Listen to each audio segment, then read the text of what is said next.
একমাত্র ছেলে আর পুত্রবধূর সংসারে জায়গা হয়নি দেলোয়ার হোসেনের। রাস্তাই ছিল তার ঠিকানা। রাস্তা থেকে তুলে এনেছিলেন মিল্টন সমাদ্দার, দিয়েছেন নতুন জীবন। চট্টগ্রামের নূরজাহান গত 7 বছর ধরে আছেন এই আশ্রমে। তাসলিমা, রমজান আলীর মতো আরও ভাগ্য বিপর্যস্ত মানুষের নিরাপদ থাকা, খাওয়া আর চিকিৎসার ভরসার জায়গা child and old age care. আজ এই মানুষগুলোর মুখে নেই হাসি, বুকে চাপা কষ্ট আর ভেজা চোখ নিয়ে অপেক্ষায় আছেন কখন আসবেন তাদের বাবা। কি আছে তাদের ভাগ্যে নিজেরাও জানেন না। তার কি দুষ্টা যে বাবা আপনারা আইছেন, আপনারা নিচতলা থেকে 6তলা পর্যন্ত দেখবেন কোন রুগীরার কিডনি খুলে নিছে। কেউ কথা বলতে পারে, কেউ কথা বলতে পারে না। বুবা বিস্তার আমরা পায়খানা করি, এই যে সিরিয়ালে দেখতেছেন এই কর্মচারী এই পোলাহানগুলা কুলো করে আগের বাথরুমে নেয় গোসল করায়, পায়খানা দয় 2 হাতে। তাইলে আর কি করতো? আমার হাতে ওই খানাটা লইয়া আমি আপনাদের সামনে কইলাম, আমার বাবা লেগে আমার অন্তরে ভাগ্যা দেখা। আমার একটা ছেলে বাবা আমার রাস্তার পালা দিতে বউয়ের কারণে। আজ আমার এই দিতে বাবা রাস্তাতে কুড়াই না, আমার এক বন্ধুর ছেলে তার বউ হয় না পালাই হয়ে গেছে। কুড়ে যায় আমি কথা কইতে রাজি আছি, আমি রাজি আছি আমার বাবার লেগে। উনি অত্যন্ত আমাদেরকে সব মানুষকে কিরম বাচ্চা থেকে বড় পর্যন্ত মানে এত স্নেহ করত, এত ভালোবাসতো। উনি খুবই ভালো লোক, খুবই ভালো মানুষ। ওনার মতো লোক হয় না, ওনার মতো মানুষ নাই দুনিয়াতে।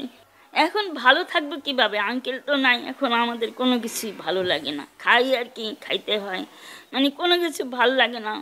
উনি এরমভাবে আছে, ওনাকে এরমভাবে নিয়ে গেল তাকে, ওইটাই ভালো লাগে না, কোনো কিছু ভালো লাগে না। আমি টঙ্গী ফ্লাইওভারের নিচে পড়ে আসছিলাম, পরে আমার 2 পায়ে পোকা হয়ে গেছিলো। পরে আমার সেনাবাহিনীর এক লোককে আশ্রমে দিয়ে গেছে। আশ্রমে আসার পরে আমাদের মিল্টন দাদা আমাদের যত কিছু লাগতেছে সব কিছু দিতেছে। আমরা যে সময় যেটা চাহিদা ওইটা আমরা চাইলে পাইতাম। এখন আমরা দাদা নাই, আমরা কেউ দেহন্য নাই। অনর্থক আমগো দাদারে এই মিথ্যা মামলা একটা দিয়ে দিছে। এই যে আশিক করে একটা ফুলা আছে, এই ছেলেটার বিলে কিডনি নিয়ে বেচে লাইছে। আসলে কিন্তু না, কিডনি নিয়ে বেচে নাই, অনর্থক এটা বানানেই কথা কইতাছে।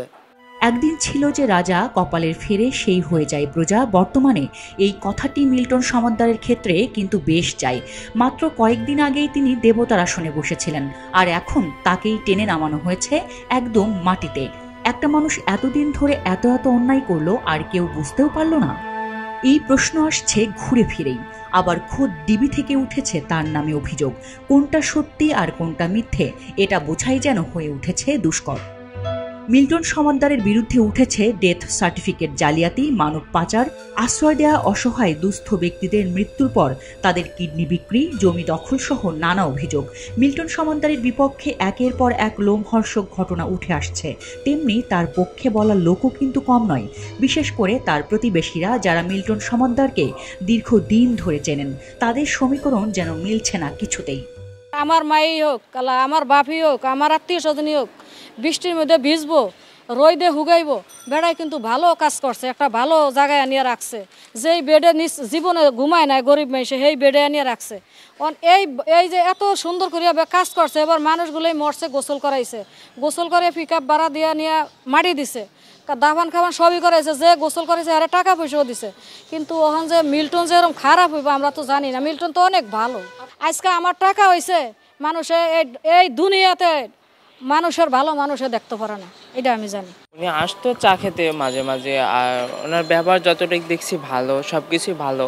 আর এর আগে শুধু আমি না, এখানকার অনেকেই ভালো বলছে, ভালো দেখেছি। এখানে মারা গেছে তখন দেখতাম ওনার গার্ডিয়ান মানে অভিভাবক যারা ছিল তাদেরকে আনা হইতো, তারা গাড়িতে করে নিয়ে যাইতো এরকম, বা ওনার স্টাফটা নিয়ে যাইতো, এতটুকুই। কিন্তু কোথায় কী করতো এটা আমরা দেখিনি বা জানিও না। দেখা গেছে এলাকায় যারা আরও 5-10 জন ছিল তাদেরও সন্দেহ হয়নি।